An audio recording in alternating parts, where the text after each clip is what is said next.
said, good evening.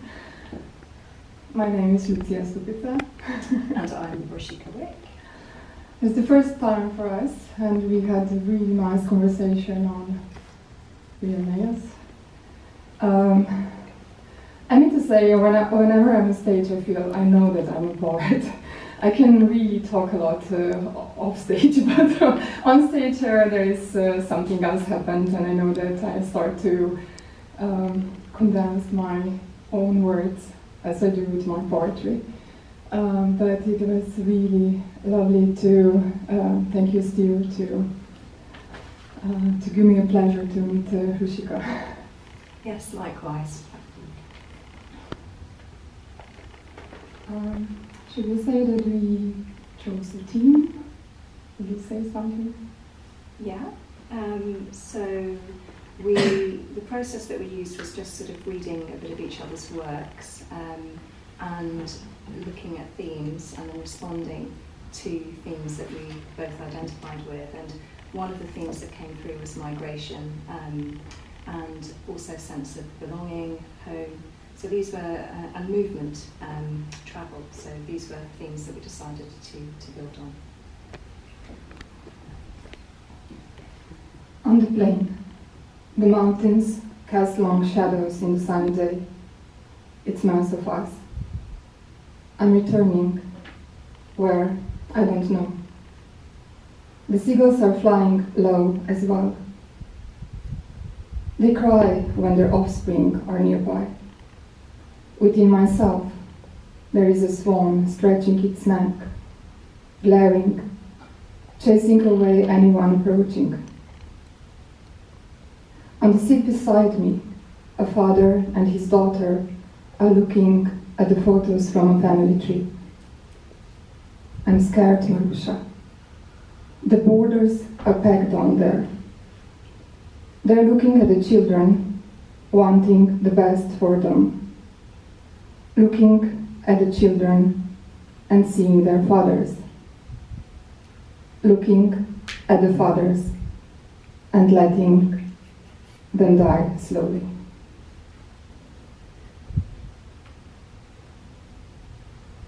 New shoes for the journey, 700 and more. A hollow rhythm, overloaded boats, subdued voices, almost breathless.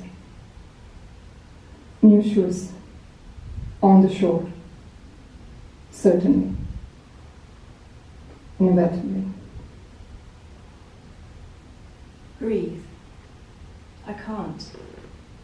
It's just a matter of air coming in and leaving when you let go, I say.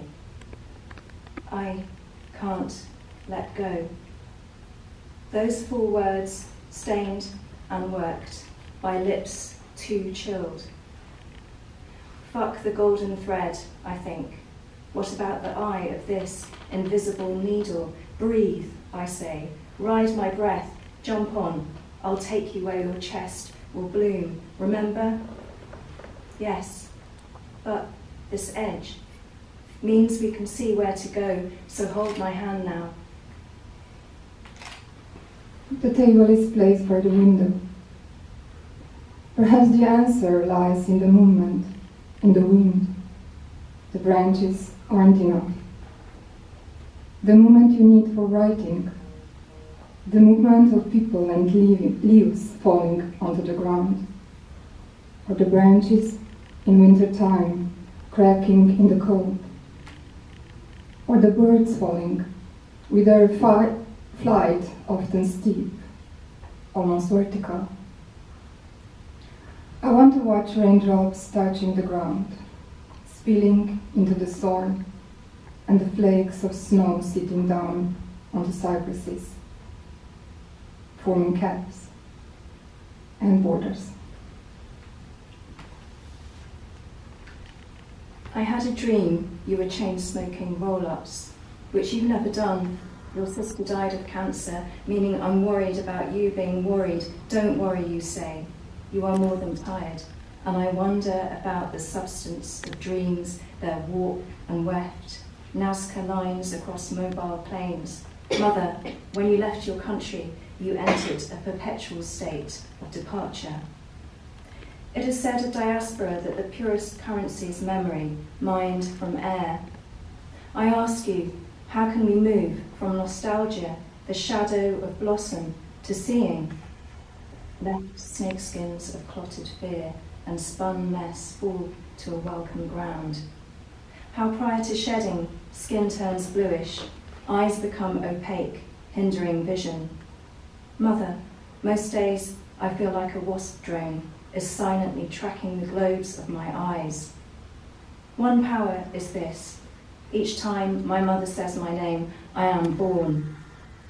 There are so many unbearable things, like a photograph of you clutching the arm of your mother, captioned, holding on before she wanders off again, followed by the black welling eyes emoji. Nobody's mother should leave them twice. The neon sign on some other facade in some other country is reminding us that the clearance sale is underway.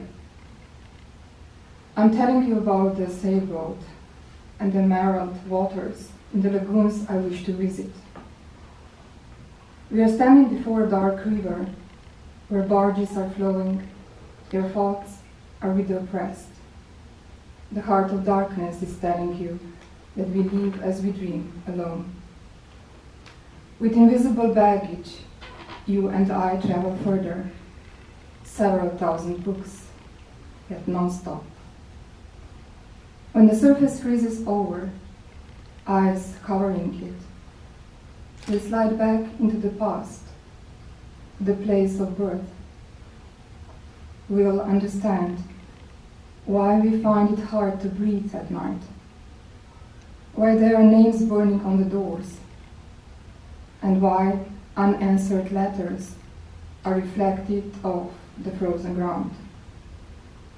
The folded pamphlet of time will be the roof of our house. The migration of salt. And you, see, are made from tears, accountable only to the stars. You breathe your lonely nights across the shores.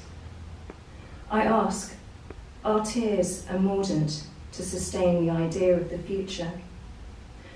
Are tears prisms to refract the light of that lost life into every colour seen? In this way, rainbow tears call the sea, will join the aquifers and streams and make their way home, drop by drop and drop. Thank you.